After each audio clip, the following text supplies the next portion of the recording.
deuxième grand acteur, qui a plus un rôle, comme on en a vite fait introduit avec groupe un peu attaquant, ou en tout cas de testing approfondi. Donc on va bien sûr accueillir Julien Auberson de SCRT. On a pris les Fribourgeois aussi, apparemment, dans les études en tout cas. Et puis, depuis 2015, on est sur quelqu'un qui est dans la technique, qui va faire du pentest principalement, de l'audit, peut-être un peu d'établissement de procédure aussi, mais je crois qu'il va vous en parler beaucoup plus. Merci beaucoup pour l'invitation. C'est une chance d'être ici ce soir et de pouvoir vous parler de technique. On est clairement là ici, moi personnellement au SCRT, avec pour objectif de renforcer la sécurité en essayant d'expliquer un maximum de choses, hein, donc vraiment un objectif de défense, d'amélioration de sécurité. Et donc je vous remercie beaucoup d'être présent là ce soir. Je suis un peu old school, donc j'ai fait un petit plan de présentation. Je vais me présenter rapidement la société. On va parler de l'anatomie des attaques en général, hein. Ensuite, on va s'attarder sur les spécificités de tout ce qui est infrastructure critique. On parlera aussi un petit peu de méthodologie de pentest. Qu'est-ce que le pentest? Et puis, il y a une partie démo qui, j'espère, fonctionnera. Hein. Comme d'habitude, il y a toujours un petit peu de pression avec ça. Je vous donnerai quelques mots également sur Insomniac, qui est un événement qu'on organise aussi dans la sécurité informatique. Et on aura un peu de temps pour les questions. Donc, qui suis-je? Julien Auberson. Je suis un pur produit de l'école d'ingénieurs de Fribourg, donc, que j'ai quitté il y a bien des années maintenant. Je préfère pas vous dire quand, ça va me vieillir un tout petit peu. J'ai fait quelques années ici comme collaborateur scientifique en travaillant sur des projets dans les infrastructures critiques, où l'objectif c'était justement de tenter de détecter un certain nombre de menaces. Et ensuite, je suis parti directement dans le privé chez SCRT, où je suis pentester depuis 2015. Et je cumule quelques autres casquettes, où j'ai repris notamment la gestion de l'équipe depuis maintenant quelques mois. Je suis également formateur, plus particulièrement sur la partie Windows, hein, c'est un peu mon dada, mais formateur sinon globalement dans la sécurité. Et je fais aussi partie de l'équipe de réponse à incidents. Donc quand il y a des attaques qui sont détectées par des clients ou des clients qui se font attaquer, on intervient pour les aider. Déjà pour la partie process, effectivement, hein, parce qu'on ne sait pas toujours bien comment réagir quand on vient de se faire hacker, et aussi pour une partie technique, pour isoler qu'est-ce qui s'est passé et puis comment est-ce qu'il faut réagir, qu'est-ce qu'il faut mettre en place, histoire de se sortir un petit peu d'affaires. Qui est SCRT en quelques mots? On est une société de sécurité pure, on fait que de la sécurité. Le fondateur était relativement avant-gardiste, hein, parce qu'il a monté sa boîte de pure sécu en 2002, c'est relativement tôt. On est basé à Morges, mais on a aussi des bureaux à Genève et à Berne. Donc on est actif essentiellement sur la Suisse romande, avec un début d'implantation sur la Suisse alémanique via le bureau de Berne. SCRT elle-même a plus de 50 ingénieurs. Dans l'équipe Pentest, donc l'équipe sécurité offensive, on est 20 maintenant. Donc on a vraiment une grosse proportion d'ingénieurs par rapport au total des employés. Et puis on a une multitude de départements. Alors moi je fais partie de la partie Pentest, mais on a aussi de la sécurité réseau. On a aussi une équipe Analytics qui va surveiller le réseau de nos clients pour tenter de détecter des menaces, des attaques avant que ce soit trop tard, hein. C'était un des objectifs qui était mentionné tout à l'heure par Groupé. On a également un département plus récent, cloud et gouvernance, histoire de pouvoir couvrir l'ensemble des problématiques de sécurité. On a récemment été acquis par le groupe Orange, avec en particulier Orange Cyberdéfense. Et donc on fait partie de ce groupe maintenant de 2300 personnes, ce qui nous permet d'avoir aussi accès à des informations, des outils un peu supplémentaires, et c'est une excellente chose pour s'améliorer. On est également, et je clôturerai cette présentation de la société avec ce point, on est les organisateurs de la conférence Insomniac qui a lieu à la fin du mois de mars et pour lequel je vous donnerai quelques informations supplémentaires à la fin si ça vous intéresse. Donc rentrons maintenant dans le vif du sujet. Je vais vous parler de comment se déroulent les attaques en général. Et peut-être, avant de voir comment est-ce qu'elles se déroulent, on va s'intéresser à pourquoi est-ce qu'on a ce genre d'attaques qui se produisent. On a eu un très bon graphique tout à l'heure de Groupé qui montrait l'évolution des menaces au fil du temps. Ce qui est clair, c'est qu'aujourd'hui, les acteurs qui sont derrière ces attaques, c'est des gens qui veulent gagner de l'argent. C'est des organisations cybercriminelles qui gagnent leur vie avec ça et qui gagnent même très très bien leur vie. Donc on n'est plus du tout dans le cadre de la personne qui est dans sa cave, qui veut simplement prouver qu'un virus, c'est possible. On est vraiment sur des organisations qui sont très très bien outillées et organisées. Alors comment est-ce qu'ils font pour tirer de l'argent à partir d'attaques? On a évoqué le ransomware, la présentation suivante sera sur le ransomware, donc je ne vais pas trop m'attarder là-dessus, mais c'est vrai que c'est un très bon moyen de transformer une infection et de la monétiser. Une autre solution consiste à vendre des accès, donc ils ont obtenu un accès, j'espère pas, mais potentiellement dans une entreprise fribourgeoise, et ils peuvent la revendre sur Internet. Ils peuvent revendre des données qu'ils auraient volées, soit des concurrents, soit des données personnelles ou confidentielles. Quelque chose qu'ils font aussi assez souvent, c'est modifier les données de paiement des fournisseurs, de telle sorte que quand la société qui s'est fait attaquer fait ses paiements fournisseurs, ça part sur des IBAN à l'étranger, sur le compte des attaquants. Ça, c'est aussi quelque chose qui est relativement présent. Ou quelque chose qui est aussi assez commun, c'est d'utiliser l'infrastructure qu'ils ont compromise pour mener d'autres attaques. Et ces autres attaques, ça peut être typiquement du déni de service, donc on est dans le cadre un petit peu d'un botnet. Et cette prestation de déni de service, ils la facturent, et donc c'est un moyen pour eux de gagner de l'argent. Alors, ils ont tout un tas d'autres idées, c'est évidemment pas une liste exhaustive. Ils ont plein d'idées sur comment monétiser les attaques qu'ils font. Ce qui est sûr, c'est que derrière, ils veulent faire de l'argent. Et puis, quand on est dans le cas des infrastructures critiques, en plus, on a le risque de déni de service. Quelques exemples ont été cités tout à l'heure. Déni de service, et donc contre lesquels il faut également se protéger. Alors, comment est-ce qu'un attaquant fait pour rentrer dans la place, si je peux dire, pour accéder au réseau interne? Il a une multitude de techniques. C'est vrai que ce qu'on rencontre le plus souvent, ce qu'on voit le plus souvent fonctionner, c'est l'ingénierie sociale. C'est-à-dire qu'on va avoir notre attaquant qui est présenté ici, notre société est schématisée avec le carré là. Donc c'est le vecteur humain, donc on va attaquer des utilisateurs à distance ou des utilisateurs dans la boîte, typiquement tenter de voler leur mot de passe. S'il n'y a pas de MFA, donc de second facteur d'authentification, et puis qu'il y a un VPN, on va pouvoir directement rentrer en interne par ce biais.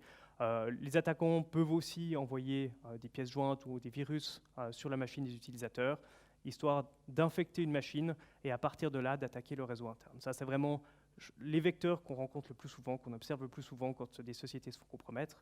Évidemment, il y a des vecteurs techniques qui sont possibles aussi. Directement tenter de compromettre des applicatifs qui sont hébergés dans le cloud ou des applicatifs qui seraient hébergés sur Internet par la société dans son data center à elle.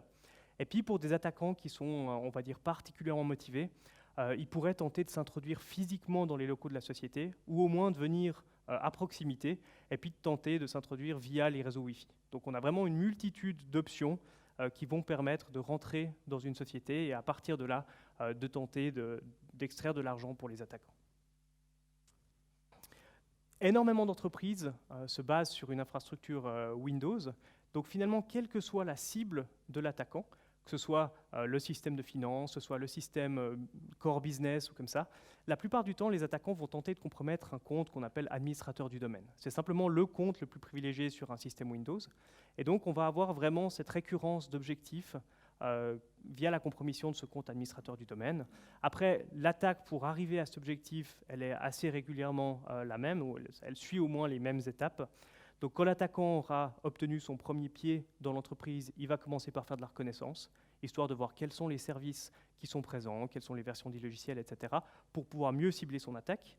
Dès qu'il aura fait cette phase de reconnaissance, il va faire de l'exploitation de vulnérabilité pour prendre le contrôle d'un premier système.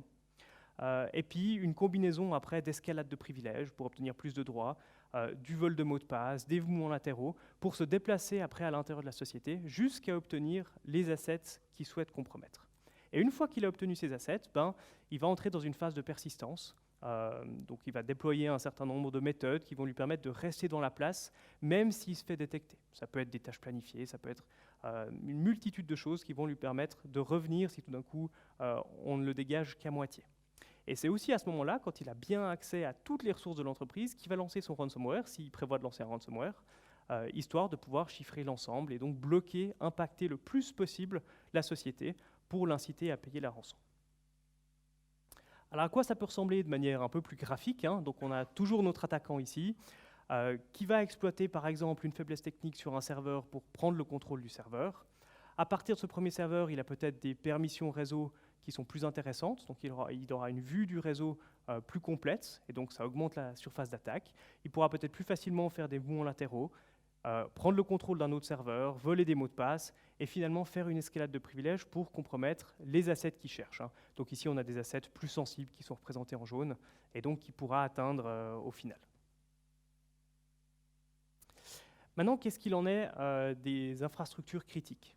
Donc évidemment, une société qui exploite une infrastructure critique a également une infrastructure classique à côté. Donc tout ce qu'on vient d'évoquer sur les méthodologies de compromission s'applique directement aux sociétés qui hébergent des services critiques. Mais en plus de ça, il y aura les équipements SCADA. Ils ont été évoqués, il y a eu des questions là-dessus. Merci beaucoup, ça me permet d'introduire un petit peu. Et effectivement, ce qu'on se rend compte, même s'il y a des progrès qui sont faits, c'est que sur les équipements SCADA, on a quand même encore un niveau de sécurité qui est en décalage de ce qu'on voit dans l'informatique traditionnelle. Donc c'est des équipements qui sont connus pour avoir un certain nombre de failles, même des failles relativement basiques qu'on voyait un petit peu dans l'IT à l'époque. Évidemment, tout ce qui est corruption mémoire, mais aussi mots de passe par défaut, problème de cryptographie insuffisant, même des fois problème simplement de manque d'authentification. L'interface d'administration de l'équipement n'est pas fait pour être exposé ou être joignable par des gens qui ne sont pas des gens de confiance, et du coup, il n'y a même pas d'authentification qui est faite sur l'interface avant d'accéder aux différentes données. Donc ça, c'est un petit peu ce qu'on voyait à l'époque. En plus de ça, ça a été évoqué également, c'est des équipements qui sont connectés à des vraies choses dans la vie réelle, qui peuvent avoir des conséquences même potentiellement sur la vie d'un certain nombre de collaborateurs. Dans le pire des cas, évidemment. Et donc, c'est des équipements qu'on a tendance à plus difficilement mettre à jour que des équipements traditionnels. Et donc, on a des équipements qui sont peut-être moins bien déjà outillés à la base et qui, en plus, ne sont pas forcément mis à jour aussi souvent qu'il faudrait. Donc, si ces équipements sont accessibles, ils vont avoir tendance à être compromis plus facilement. Et la parade qu'on voit le plus souvent quand on fait des tests sur des infrastructures critiques, c'est l'isolation, le filtrage. On va vraiment cloisonner tous ces équipements qu'on sait difficiles à sécuriser dans une zone particulière. Ça peut être une zone périphérique, ça peut être de la microsegmentation. En tout cas, on va très fortement se reposer sur le filtrage réseau pour isoler ces équipements qui sont particulièrement sensibles. Et ce qu'on va discuter maintenant ensemble, c'est quelques méthodes qui peuvent permettre à un attaquant, qui aurait par exemple compromis l'infrastructure interne non SCADA d'une entreprise, de revenir sur le réseau SCADA, histoire de quand même prendre le contrôle de ces équipements-là. Idéalement, c'est un réseau SCADA qui devrait être complètement air-gapped ou complètement isolé. Dans la pratique, c'est évidemment pas le cas, ou très rarement le cas. Les raisons ont déjà été évoquées précédemment par Groupé, je reviens juste sur quelques exemples, mais il va falloir qu'on extrait des statistiques à des fins de facturation, à des fins d'échange. Avec l'arrivée du smart grid, on a de plus en plus besoin d'échanger de l'information, y compris avec des équipements SCADA qui font des captures en temps réel. On a un certain nombre de partenaires, sans forcément s'attarder sur le réseau électrique. Tous ces réseaux de services industriels, ils font souvent partie. C'est une entreprise parmi un ensemble d'autres qui font fonctionner le réseau en entier. Et donc, il va y avoir des échanges d'informations qui sont nécessaires entre différents partenaires. Et puis, on a une implication assez forte des fournisseurs de matériel notamment. Et ces fournisseurs-là doivent pouvoir intervenir sur les équipements, très souvent à distance. Et donc, il va falloir au moins pour eux ouvrir un certain nombre d'accès. Donc, pour toutes ces raisons-là, on voit en pratique que même si on aimerait bien avoir deux mondes complètement séparés, la bureautique, le SCADA, en réalité, c'est deux mondes qui sont interconnectés avec un firewall. Et puis, on peut avoir déjà à ce niveau-là des problèmes de filtrage. Donc, il faut en premier lieu déjà s'assurer qu'on a effectivement une politique de filtrage qui est robuste, qui empêche qu'en cas de compromission du monde bureautique qui est représenté à gauche, on puisse avoir un impact sur la partie SCADA derrière. Sur la partie SCADA, on a des fois des post-opérateurs qui tournent aussi sur Windows. Si vous avez ce type de choses, que ce soit de l'infrastructure critique ou simplement une zone plus sécurisée dans votre réseau, c'est très important que ce ne soit pas le même domaine Windows. Parce que si on avait compromission du domaine bureautique, on pourrait s'étendre sur la partie SCADA, ce qui est évidemment pas souhaitable. Donc vraiment, on doit segmenter non seulement au niveau réseau, mais évidemment aussi au niveau de la partie Windows, si les deux choses exploitent du Windows. En plus d'avoir ces deux mondes qui doivent être séparés, on se retrouve très souvent, quand on parle de réseau SCADA, avec des points d'accès au réseau qui sont répartis géographiquement de manière très importante. Alors l'exemple extrême, c'est les compteurs intelligents qu'on discutait tout à l'heure, hein, parce que 300 000 points d'entrée potentiels, c'est clair, c'est beaucoup. Moi, je ne vais pas aussi loin, je représente que trois instances. Ce qui est intéressant de noter, c'est que la sécurité de ces différents endroits doit être aussi garantie. Et ce qu'on observe en pratique, c'est que très souvent, on a des niveaux de sécurité qui sont très différents. On a le centre d'opération, le centre de conduite, où là, on a un niveau de sécurité qui est extrêmement robuste.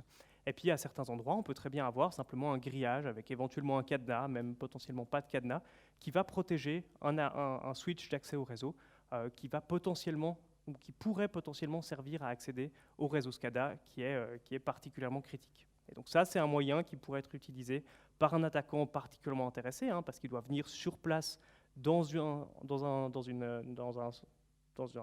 poste de transformation, par exemple, si on est dans l'électricité, pour accéder au réseau. Mais ça reste quand même une porte d'entrée. Quelque chose qu'on voit aussi très souvent et qui peut être exploité par les attaquants, c'est l'interdépendance sur des composants critiques. La plupart du temps, et là que ce soit du SCADA ou de la bureautique, on fait appel à de la virtualisation. Et typiquement, si on a la même infrastructure de virtualisation qui est utilisée pour la partie bureautique et pour la partie plus sensible, un attaquant pourrait très bien compromettre la partie bureautique, remonter sur la virtualisation, sur l'infrastructure de virtualisation, hein, d'ailleurs que ce soit la partie compute, la partie storage, pour ensuite passer sur la partie SCADA. Ça, c'est quelque chose qui est très important, d'autant que les infrastructures de virtualisation sont très souvent gérées depuis la partie bureautique. Finalement, dans la plupart des entreprises, les administrateurs, et là je parle de la virtualisation, mais ça s'applique tout à fait à la partie réseau aussi, hein, qu'on discutera juste après, les administrateurs vont se connecter avec un poste de travail classique, et donc administrer cette infrastructure sensible, je parle de la virtualisation ici, hein, depuis leur poste de travail classique. Et donc un attaquant qui aurait compromis l'ensemble de l'infrastructure peut prendre possession de la machine de l'administrateur, remonter sur la partie virtualisation et ensuite compromettre la partie SCADA par ce biais. C'est valable aussi pour la partie network. Ma politique de filtrage elle est définie dans mes firewalls par mes administrateurs réseau. Si je compromets leur machine, je vais pouvoir altérer la politique de filtrage pour m'autoriser, moi, en tant qu'attaquant, à accéder à certains composants SCADA qui, normalement, ne seraient pas accessibles. Donc là aussi, c'est quelque chose auquel il faut faire attention. Donc comment est-ce qu'un attaquant, si on schématise un tout petit peu ou si on résume, peut faire pour accéder à un réseau SCADA même s'il est cloisonné? Aller physiquement sur place dans des endroits où potentiellement il y a moins de sécurité physique et directement se brancher sur le réseau SCADA, ou alors compromettre le réseau d'entreprise via une infection, via du phishing, via de l'ingénierie sociale, et casser des services qui sont nécessaires, qui seraient localisés dans la partie bureautique, ou exploiter des problèmes de filtrage pour quand même accéder à un certain nombre de systèmes SCADA qui sont mal isolés, ou alors compromettre un administrateur réseau, un administrateur de l'infrastructure de virtualisation pour ensuite rebondir sur la partie SCADA. C'est vraiment ce qu'on voit le plus souvent comme porte d'entrée qui peuvent permettre de revenir sur du SCADA. Quelques mots maintenant sur la méthodologie de pentest. Hein. Donc le pentest, c'est de l'attaque offensive. On va simuler le comportement d'un attaquant, évidemment dans un but de défense. Hein. L'objectif, c'est de montrer aux entreprises pour lesquelles on travaille comment est-ce qu'elles pourraient se faire attaquer pour qu'elles bougent ces failles-là avant qu'un attaquant les exploite réellement. Alors, on a une multitude de types de pentest qui peuvent être faits en fonction de l'asset qu'on veut évaluer. Hein. Je pense notamment à un pentest applicatif ou un pentest externe où on va faire un assessment de tout ce qui est exposé sur Internet. Ce qu'on a vu jusqu'ici en termes de méthodologie, ça ressemble beaucoup à du pentest interne. Mais on a aussi des tests qui sont de l'ingénierie sociale. On va évaluer le comportement des personnes quand elles reçoivent un email. On fait de l'intrusion physique, on fait aussi du red team. Le red team, c'est un peu le mélange de tout ça. On va avoir carte blanche, on va attaquer une entreprise, le but étant de réussir à compromettre un asset prédéterminé. Et puis on a le droit de faire de l'ingénierie sociale, on a le droit d'envoyer des virus, et on doit obtenir cet asset, si possible, sans être détecté par la société. C'est quelque chose qu'on a tendance à faire quand les sociétés ont un peu plus de maturité, qu'elles ont un SOC en place, et qui a vraiment un intérêt à ne pas être détecté. Je ne vais évidemment pas détailler l'ensemble des types de pentest qu'on fait. Je donne juste un tout petit peu plus de détails sur la partie interne, parce que c'est celle qui nous intéresse aujourd'hui quand on parle d'infrastructures critiques, notamment avec la méthodologie que j'ai présentée. Quand on fait un pentest interne, on va partir du principe qu'on a compromis le poste de travail d'un utilisateur ou qu'on a réussi à rentrer physiquement dans les locaux, et on va faire un assessment de la surface exposée en interne aux collaborateurs. On pourrait évidemment être dans le même contexte si on avait un employé malveillant qui décidait de tenter de s'en prendre à la société, et on va tenter d'identifier des problèmes de mise à jour, des problèmes de filtrage, des problèmes de gestion des droits au niveau des utilisateurs privilégiés notamment. On va faire un assessment de la configuration Active Directory aussi, histoire d'avoir une vue d'ensemble de ce qu'un attaquant pourrait exploiter s'il avait accès au réseau interne de la société. On arrive maintenant à la partie démo. Je vous ai préparé une petite démo. Vu que dans le thème, j'ai parlé de ces problématiques de filtrage réseau, je voulais montrer un attaquant qui tente de s'en prendre à une paire de machines ici, qui sont représentées à droite.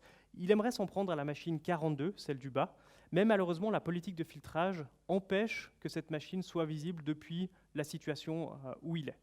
Et donc, ce qu'il va faire, c'est qu'il va prendre le contrôle en exploitant une faiblesse d'une autre machine du même sous-réseau, la 43, voler les mots de passe qui sont dessus et faire un mouvement latéral depuis la 43 sur la 42 pour quand même arriver à compromettre l'asset critique qui visait. Alors, on va voir si ma machine a apprécié la sortie de veille. Donc, j'utilise ici un framework qui s'appelle Metasploit. Il y a une multitude d'autres outils d'attaque. Là, c'est un framework qui va me permettre de faire les différentes opérations que je souhaite. J'espère que vous voyez quelque chose. Ça a l'air d'aller. Donc je vais utiliser ici un module de reconnaissance qui s'appelle SMB version, qui va permettre de collecter de l'information via le protocole SMB qui est un protocole assez commun sous Windows, et qui, quand je dialogue avec, va me donner un certain nombre d'informations sur les machines que je cible. Donc ici, je ne sais pas encore que ma machine 42 n'est pas joignable, en tout cas on va partir de ce principe-là, et donc je fais une reconnaissance sur ces deux machines. Évidemment, quand on est dans la pratique, oui. Je suis à l'extérieur, il y a un firewall entre les deux. C'est pas exactement ce que je voulais vous montrer, puisque la machine 42 est directement accessible. Ah, voilà pourquoi. Je retente. J'étais un peu trop loin dans la démo, parce qu'évidemment, je l'ai testé avant de vous la montrer. Et j'ai laissé un certain nombre de trucs en place. Donc je relance la partie reconnaissance. Faites comme si vous n'aviez rien vu. J'espère que je suis convaincant. Donc ça prend un petit peu de temps, notamment parce que la machine 42 ne répond plus maintenant. Voilà. Donc on voit qu'il y a deux machines qui étaient scannées. La 42 n'a pas répondu, la 43 nous a répondu. Et on voit que parmi les informations qui ressortent de cette phase de reconnaissance, c'est notamment le système d'exploitation de la machine. Donc on a affaire ici à un Windows 10 Pro. On voit également le nom de la machine et le domaine dont elle fait partie. Il se trouve qu'on a même la build de la version de Windows 10 utilisée. Ici, il s'agit de la build 14393. Et ça, alors je ne sais pas si ça vous met la puce à l'oreille. Moi, ça me met la puce à l'oreille déjà parce que c'est moi qui ai préparé la démo. Mais c'est une version qui est relativement ancienne. Magnifique. C'est une version qui est relativement ancienne et qui a eu contenu la faiblesse MS1710, faiblesse assez connue parce qu'elle a fait beaucoup de dégâts. Elle permet de prendre le contrôle à distance d'une machine Windows qui ne serait pas patchée. Donc, on va essayer de voir si cette machine est vulnérable ou pas. Donc, on a un autre module du framework Metasploit qui permet notamment d'exploiter cette faiblesse, que je vais justement tenter d'exploiter. Je définis simplement ma cible. Et puis, comme seconde commande, je définis le payload, c'est-à-dire la charge utile qu'on va vouloir exécuter sur la machine. En gros, ça dit simplement quel type de porte dérobée est-ce qu'on veut exécuter sur la machine pour en prendre le contrôle. Et j'ai plus qu'à appuyer sur Run. Donc là, il y a une exploitation de la faiblesse MS1710 qui est faite par le framework. Il a tout ce qu'il faut, qui est nécessaire pour savoir comment l'exploiter. Et puis, grâce à cette exploitation, il vient de déployer mon binaire, mon binaire qui s'appelle Meterpreter, qui me permet d'avoir le contrôle à distance de cette machine. Donc, à partir de là, je vais pouvoir tenter de voler des mots de passe. Donc, je charge un module supplémentaire qui s'appelle Kiwi, qui est en fait une version particulière de Mimikatz qui permet de voler les mots de passe des utilisateurs qui sont connectés. Ce qui est intéressant de savoir, c'est que sur Windows, quand vous êtes connecté en tant qu'un utilisateur X ou Y, en mémoire, les informations de connexion de cet utilisateur sont conservées pour pouvoir vous offrir du SSO. Comme ça, c'est très pratique. Vous voulez accéder à une nouvelle ressource, pas de souci, vous n'avez pas besoin de retaper votre mot de passe. Vous l'avez tapé juste une fois le matin quand vous avez démarré votre machine. Ensuite, tout se passe de manière transparente derrière. Mais pour que ça fonctionne, il faut qu'il garde des mots de passe en mémoire. Et on voit que si maintenant je fais mon dump de mots de passe, je retrouve le mot de passe de mon compte administrateur parce que l'administrateur est connecté sur cette machine-là. Donc on a ce premier mot de passe, c'est intéressant. Et puis ce que je vais faire maintenant, c'est que je vais ajouter une route. Donc cette commande-là, route add, me permet de dire à mon framework que toute nouvelle connexion réseau à destination du réseau 10.0.1.0/24 ne va plus se faire en direct par mon interface réseau, mais elle va être tunnelisée via la machine que j'ai préalablement compromise, donc la 43, ce qui va me permettre d'accéder potentiellement à des machines qui n'étaient pas joignables avant. Donc je vais refaire maintenant la même attaque que j'ai faite tout à l'heure. Là, quand je dis attaque, c'est phase de reconnaissance plutôt, pour être précis. Et on voit que cette fois, la machine 42 m'a répondu. Donc cette fois, j'ai plus de permissions au niveau réseau par rapport à avant, puisque je vois maintenant cette machine-là.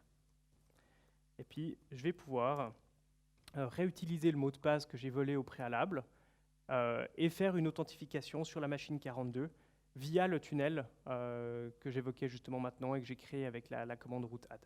Et donc là, on voit que maintenant, on a pu s'authentifier sur cette machine parce qu'on a un accès réseau à présent et grâce au mot de passe qu'on a pu voler tout à l'heure. Donc on a à la fois un mouvement latéral et une escalade de privilèges parce qu'on a récupéré un compte particulièrement privilégié.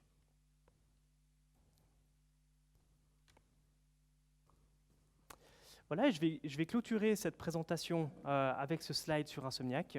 Insomniac, c'est une conférence de sécurité qu'on organise, que SCRT organise maintenant depuis bientôt 15 ans. C'est une conférence, c'est un événement de sécurité qui comprend des workshops, donc c'est des formations. On forme des gens, des entreprises, des employés à la sécurité. Ça se passe, donc l'ensemble de l'événement se déroule du 21 au 24 mars, donc à la fin du mois. Les 2 premiers jours, le mardi, mercredi, sont dédiés aux workshops, aux formations, comme je le disais.